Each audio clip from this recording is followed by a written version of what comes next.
తరపున TTD chairman BR Naidu దంపతులు పట్టు వస్త్రాలు సమర్పించారు. మంగళ వాయిద్యాలతో టీటీడీ చైర్మన్ దంపతులకు ఆలయ ఈవో పెంచల కిషోర్ ఘనస్వాగతం పలికారు. మహాద్వారం వద్ద బీఆర్ నాయుడుకి వరిపట్టం కట్టి వేదమంత్రాలతో ఆలయంలోకి తీసుకువెళ్లారు పండితులు. పట్టు వస్త్రాలు సమర్పించి స్వామివారికి ప్రత్యేక పూజలు చేశారు. బీఆర్ నాయుడు దంపతులు కాణిపాకం ఆలయంతో తన చిన్నతనం నుంచి చాలా అనుభవం ఉందని, సత్య ప్రమాణాలకు కాణిపాకం ఆలయం చాలా ప్రసిద్ధి అని బీఆర్ నాయుడు అన్నారు.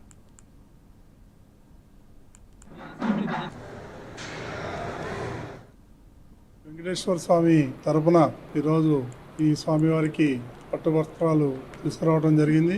నాకు ఈ కాణిపాకం ప్రసిద్ధి వినాయక ఆలయం ఏదైతే ఉందో, నా చిన్నప్పటి నుంచి నేను ఈ ఆలయానికి వచ్చేవాడిని. ఆ రోజులు తలుచుకుంటే ఈ రోజుకి ఈ యొక్క దేవాలయం ఏదైతే ఉందో చాలా అభివృద్ధి చెందింది. నిజంగా కూడా ఇంత అభివృద్ధి చెందుతుందని చెప్పి మేము ఏనాడు ఊహించలేదు.